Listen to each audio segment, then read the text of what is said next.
को पहचान सकते हैं कि ये सोना है या ये चांदी है। अब हम बात करते हैं वेट की। वेट मीन्स भार मीन्स वजन।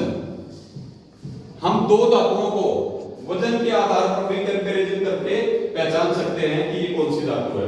जैसे जो कास्ट आयरन होता है वो वजन में भारी होता है, लेकिन सबसे भारी जो धातु होती है वो लेड होता है, शीशा होता है।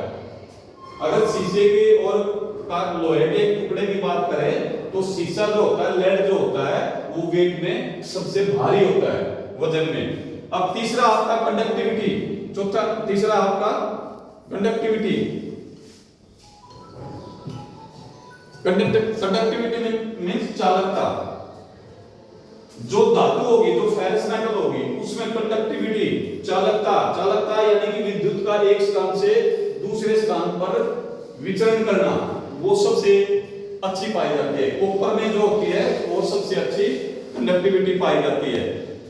अब है आपका स्ट्रक्चर, बनावट। और आपका स्ट्रक्चर बनावट। तो बनावट के आधार पर भी हम अगर फिजिकल प्रॉपर्टी में अगर हम देखें तो बनावट के आधार पर भी हम ये पहचान सकते हैं कि ये कौन सी धातु होती है। जैसे जो आपका माइल्ड स्टील होता है, उसकी जो बनावट होती है वो रेशेदार होती है। अगर हम उसको तोड़ के देखें या गर्म करके उसको खींचें, आपने देखा होगा माइल्ड स्टील की प्रॉपर्टी कि जब कोई लोहे की प्रॉपर्टी देखी होगी आपने, राट आयरन है, सबसे जो शुद्ध लोहा होता है वो राट आयरन होता है। और जब हम माइल्ड स्टील को गर्म करते हैं या वैसे ही बिना गर्म किए भी अगर उस पे चोट मारते हैं तो वो थोड़ा सा फैल जाता है। वो किस लिए फैल जाता है? क्योंकि उसमें एक प्रॉपर्टी होती है उसकी स्ट्रक्चर में, बनावट में, रेशेदार, कि वो जो रेशेदार होता है अगर उसको माइल्ड स्टील को हम तोड़ेंगे तो जैसे धागा वो होता है उसमें ऐसे रेशे हमें दिखाई देंगे। अब इसी तरह से अगर हम बात करें कास्ट आयरन की, अभी हमने माइल्ड स्टील की बनावट की थोड़ी रेशेदार बताई है। अगर हम कास्ट आयरन की बात करते हैं, तो कास्ट आयरन में अगर स्ट्रक्चर की बात करें, अगर हम उसको तोड़ें तो इसकी जो होती है वो ग्रेन्युलर होती है। ग्रेन्युलर यानी कि दानेदार। अगर हम कास्ट आयरन को तोड़ेंगे तो जिसको हिंदी में डेगचूद बोलते हैं, तो उसमें दाने से आपको दिखाई देंगे। तो ये आपकी स्ट्रक्चर है ओपेक। ओपेक मींस नेक्स्ट में हम बात करेंगे ओपेक्स। इसका 5th नंबर है ओपेक, अपारदर्शक। जो प्रत्येक धातु होती है, अगर हम फेरस मेटल की बात करते हैं, जो प्रत्येक धातु होती है तो वो ओपेक होती है, अपारदर्शक होती है, उसमें हम आर पार नहीं देख सकते। कोई भी अगर हम धातु की बात करते हैं, फेरस मेटल की बात करते हैं, किसी भी फेरस मेटल में हम आर पार दिखाई देख नहीं सकते, या एक सिरे पर खड़े होकर दूसरे सिरे को आर पार हम नहीं देख सकते। उसको बोलते हैं कि जो प्रत्येक धातु होती है वो अपारदर्शक होती है, उसमें हम आर पार नहीं देख सकते। एक होता है आपका गलनीयता, फ्यूसिबिलिटी।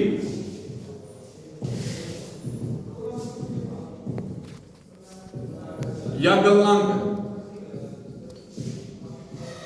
गलनीयता, प्रत्येक धातु का अपना एक गलनांक होता है।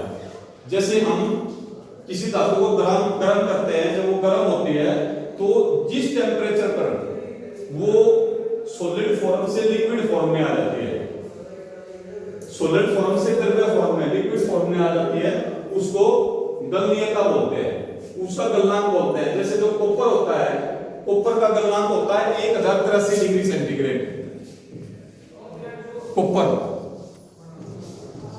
कॉपर का जो गलनांक होता है वो 1083 डिग्री सेंटीग्रेड होता है। इसका मीनिंग क्या होता है? कोई जैसे हमने अलग अलग धातु के ले लिया, मान लिया प्लास्टिक है, ये कॉपर है, कास्ट आयरन है, माइल्ड स्टील है। तो जब हम किसी धातु को हमने गर्म किया और ये टेम्परेचर बढ़ता चला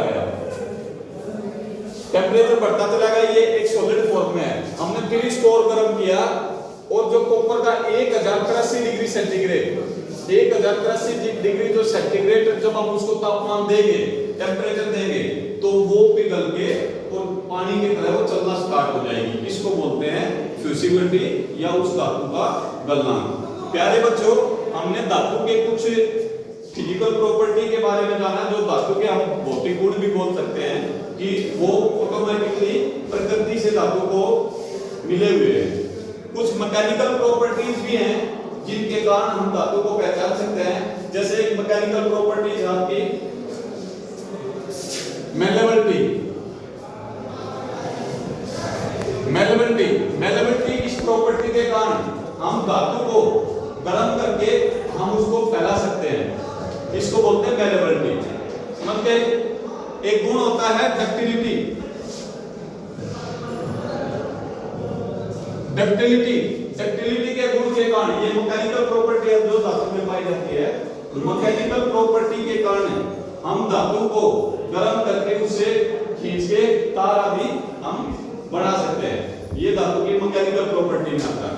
जैसे जो आपके ये बिजली के तार जो बनते हैं या चांदी की जो पायल होती है, चांदी में डक्टिलिटी का गुण सबसे ज्यादा पाया जाता है। एक मतलब इतने से पीस से हम इतनी लंबी तार बना लेते हैं।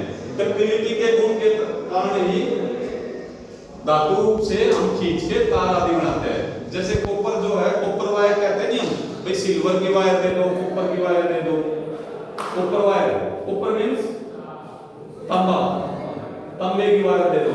तो डक्टिलिटी के गुण के कारण हम खींच के तार बना देते हैं। एक होता है इलास्टिसिटी, ब्रिटलनेस। आप तीसरे नंबर पे देखो ब्रिटलनेस। ब्रिटलनेस होता है, हिंदी में इसको बोलते हैं भंगुरता। ब्रिटलनेस के गुण के कारण धातु पर जब हम चोट मारते हैं तो वो टूट जाती है। हम पहचान सकते हैं। जैसे कास्ट आयरन पे, कास्ट आयरन सबसे ज्यादा ब्रिटल होता है। अगर कास्ट आयरन पे हम चोट मारेंगे, जैसे उस पे वो चोट मारेंगे तो कास्ट आयरन का जो धातु का गुण होता है वो ब्रिटलनेस के कारण वो टूट जाता है, दो टुकड़े टुकड़े हो जाता है, जिसको हिंदी में डेगचून बोलते हैं। अगर डेगचून पे आप चोट मारोगे वो दो टुकड़ों में टूट जाएगी। एक होता है इलास्टिसिटी,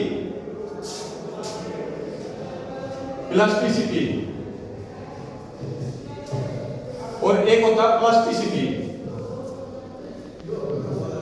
इलास्टिसिटी के गुण के कारण एक धातु को जब हमें खिंचाव पूर्वक लगाते हैं और एक ऐसा वो आता है, जब हम उसको छोड़ते हैं तो वो वापस अपनी जगह पे पहुंच जाती है। जैसे स्प्रिंग जो होता है, स्प्रिंग को हम खींचेंगे, एक उसकी स्ट्रेंथ है, उसको जब वापस छोड़ेंगे तो वापस अपनी जगह पे पहुंच जाता है। जैसे आपका जो चिमटा होता है, चिमटे में आपने कुछ पकड़ा और जब आपका काम हो गया, आपने वापस छोड़ा तो वो वापस उसी शेप में पहुंच जाता है। वो इलास्टिसिटी के गुण के कारण होता है। एक होता है प्लास्टिसिटी वह गुण होता है जब आप एक धातु को एक स्ट्रेंथ तक खींचे और वो अपनी जगह पे बनी रहे, वापस ना आए, उसको बोलते हैं प्लास्टिसिटी। तो ये धातु के कुछ मैकेनिकल और फिजिकल प्रॉपर्टीज हैं। नॉन फेरस मेटल कौन से होते हैं, फेरस मेटल कौन से होते हैं, मेटल क्या है, इसके बारे में आप लोग, मेरे को उम्मीद है कि आप लोग सभी अच्छी प्रकार से समझ में आ गया होगा। नेक्स्ट चैप्टर में हम इन धातु के इन फिजिकल प्रॉपर्टी और मैकेनिकल प्रॉपर्टी के एक्सपेरिमेंट करके देखेंगे। एक्सपेरिमेंट के तहत जैसे जो अपनी फिजिकल प्रॉपर्टी है, उनके दो धातुओं का कलर हम देखेंगे मैच करके, और दोनों धातुओं को पहचानने की कोशिश करेंगे। Thank you.